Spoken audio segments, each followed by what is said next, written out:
Tonight, with the pro debut of U.S. Olympic silver medalist Riddick Bowe as he steps into the ring for a 4-rounder against Lionel Butler. A look at the tail of the tape. And Riddick Bowe, 6'5", 225, the giant size, and you look at that reach advantage. Big time reach advantage, 80 inches for Riddick Bowe. Muhammad Ali had one of the longest reaches that I've ever seen at 81 inches, so he's got the reach on him.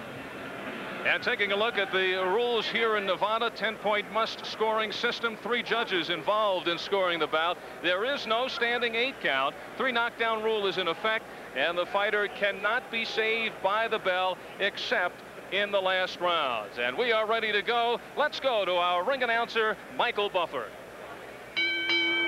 Ladies and gentlemen, good evening and welcome to the Lawler Event Center here in the biggest little city in the world, Reno, Nevada. Tonight, Momentum Enterprises and Entertainment by JJ Incorporated presents professional boxing for your entertainment. These bouts tonight are sanctioned by the Nevada State Athletic Commission, Chairman Dr. Elias Ghanem, Commissioners Dwayne Ford, Freddie Little, Jay Nady, and Dr. James Nave. The Executive Director is Chuck Minker. Physicians at ringside, Dr. James McLennan, Dr. John Wickham, Dr. Edward Dene. The timekeepers will be Jim Carpenter, Steve Menzel, and John Rogers. The 3 judges for this first bout are Keith McDonald, Doug Tucker, and John McSweeney. And now, ladies and gentlemen, 4 rounds in the heavyweight division. The referee for this bout is Carlos Padilla. Introducing first, fighting out of the blue corner, wearing the black trunks with white trim, he weighs an even 202 pounds. He's from Bogalusa, Louisiana. As a professional, he's 0-1, and he's looking for that first victory. Ladies and gentlemen, Lionel Butler. And fighting out of the red corner, wearing the white trunks, he weighs an even 226 pounds. From Brooklyn, New York. Tonight, making his professional debut, ladies and gentlemen, the silver medal winner in the super heavyweight division of the 1988 Olympics, Riddick Bowe.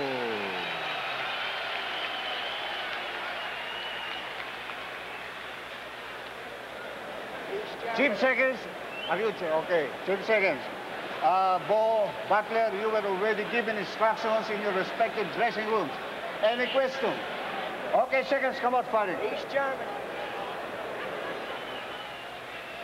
Well, when you talk about where is the fresh talent going to come from in the heavyweight division to possibly contend down the road for the championship against Mike Tyson, Riddick Bowe's name comes up, but certainly after the performance as an amateur, the jury is out on Riddick Bowe in the white trunks. A free spirit, very bad training habits as an amateur. The experts with no high expectations, although he has the tools.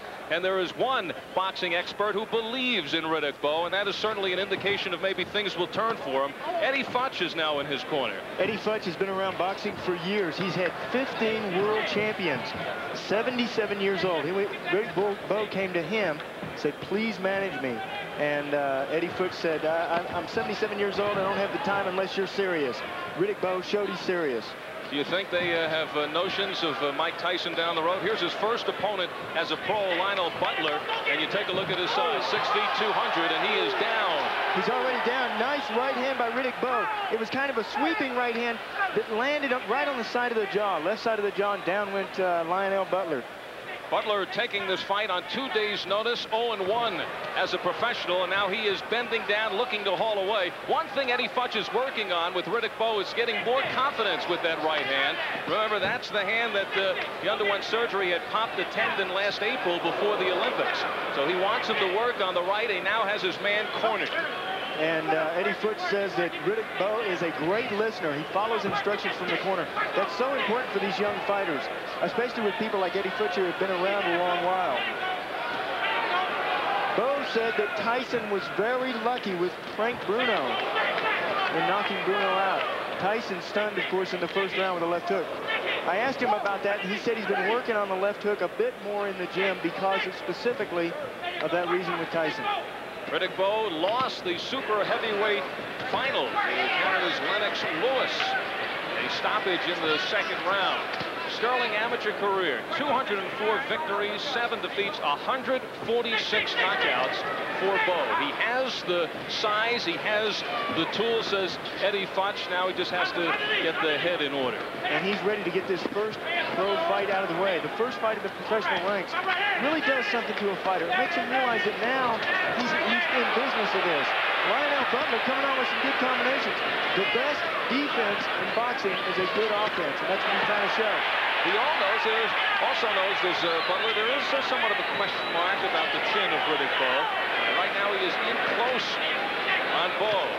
Butler went down early here in the first round. And we are down to 20 seconds left. Al Albert along with Sean O'Grady and Michael Marley ringside at the Lawler Event Center. And tonight, Mancini and Camacho will finally step in the ring. Both of these guys getting hit way too much in this first round. Riddick Bowe, Eddie Futch told me that he was having Bowe use his jab more and more movement from his head. He's not showing that here in this first round. I'll bet you he gets some advice between rounds. There's Lionel Butler going back to his corner. Jimbo Stevens in there getting in the ring now. Butler, I saw late last night, walking the streets at 10:30. The night before the fight, you should be in bed by 10. And Butler bleeding from the nose. He went down in that first round. And here's a look at it. Riddick Bowe set the right hand up with that left jab, the 1-2 combination. And when he hurt Lionel Butler, he stayed on top of him, kept throwing punches.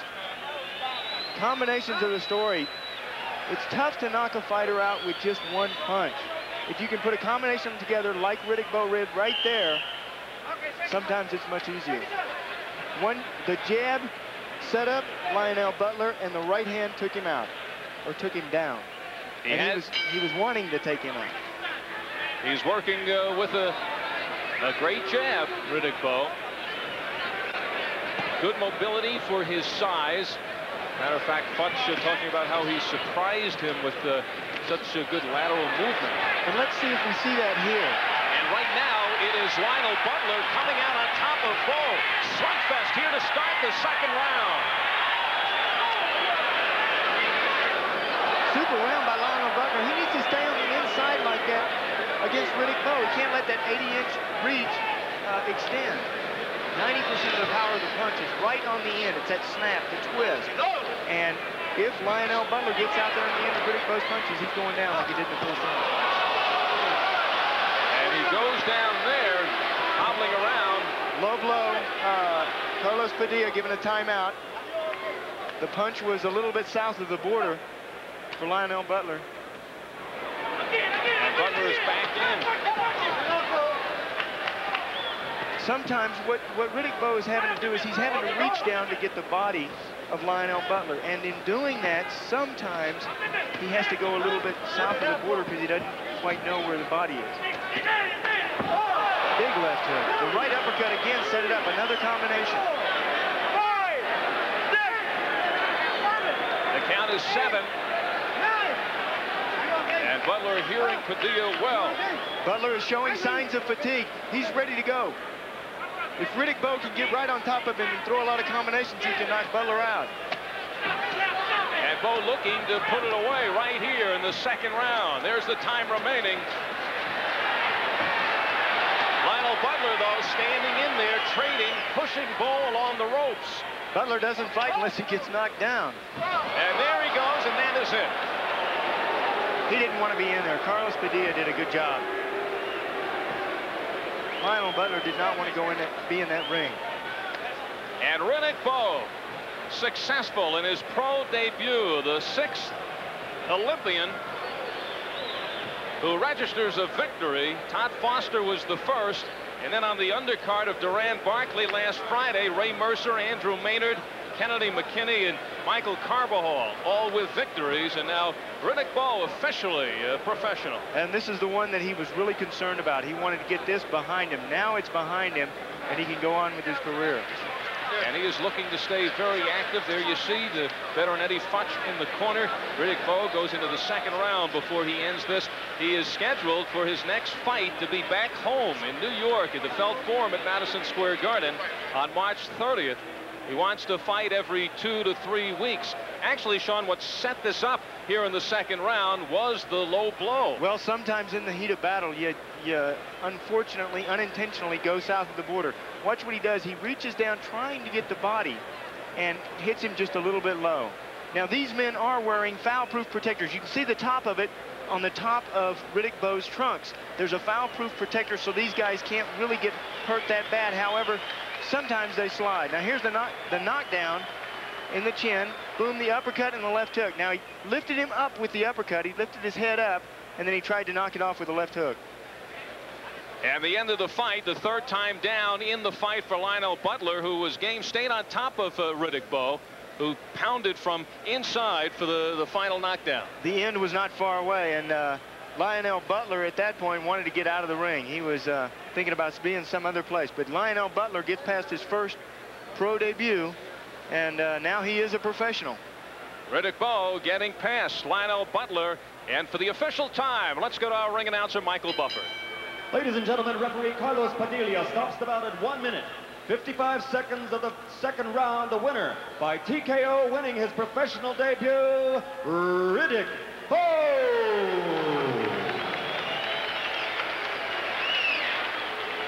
Riddick Bowe, he grew up in a tough neighborhood in Brooklyn. He lost a sister, an innocent bystander who was killed in the crossfire of a suspected drug deal. But Bowe has the opportunity now to enter a world where the streets are paved in gold, and he is now 1-0 as a pro, and he's with Michael Marley in the ring. Michael? Congratulations, Riddick. Does that take a little bit of the sting out of your not winning the Olympic gold, the successful pro debut? Well, I guess that would be considered after I get the World Heavyweight Championship. So up until that point, I'm going to keep working hard and so forth. In the amateurs, you fought at the top international level all the way to the Olympic silver medal. You don't get opponents like this guy. He was a free swinger, an awkward guy to fight. I guess you haven't fought a guy like that in a while, have you? But strong. Let me remind you, he's real strong. He's also pretty intelligent. He stayed close to me because he knew if he stayed on the outside, I would pick him apart. But the great fight chair told me to use them uppercuts, and they paid off. Eddie, how about a report card on Riddick Bowe, his first pro fight? Well, his first pro fight, he did the things that I expected him to do, and they worked out well for him, and I think that if he continues to follow instructions as well, that he's got a great career ahead of him. Have you got a timetable, Eddie, or will you go fight by fight with Riddick? Well, we'll go fight by fight, and each fight we'll digest and see what we should do for the next one, and usually that works out well. We know the pace at which we can carry him. Okay. Thank you very much. Now we'll look down at the monitor, Riddick. Let's see where I think we're gonna. This is the low blow. Would you look at the monitor and tell us what's happening? I don't think this blow was low. I thought it was right on the money. Looked a little low, but you think maybe he was looking to take a rest? Right on the everlast. I think that proved to be a big factor. I seen him getting winded and what have you, so. He was obviously tired. Okay. Yes, indeed. The first knockdown. Describe it, Riddick. Well, at this particular point, again, I'm trying to set him up with the uppercut, and it works perfectly, and I managed to get the hook in there also. You surprised he got up twice? You put him down 3 times. Well, the young man was very determined, and I thought by him beating me, he was trying to get a name for himself, and we couldn't have that. So I think that more or less kept him, that's why he just kept getting up. There's the right uppercut. That's the punch that seemed to finish him off. Wicked, short and crisp, and it works all the time, every time. What would the former president say about your victory here tonight? Well, Mr. Bowe, you look pretty good, and perhaps on Thanksgiving you can come to the White House for turkey. Very good. Thank you, Riddick. Congratulations. Back to Alan Sean down at ringside. All right, Riddick Bowe has a fine career ahead as either a fighter or an impersonator. Sean, your impressions of his first fight? Well, I think Eddie Futch and him have some homework to do inside the gym. I thought he got hit way too much. He was in there with a guy who apparently did not want to fight, and he had a little bit of trouble sensing that and taking the kid out. Riddick Bowe, the winner in his pro debut.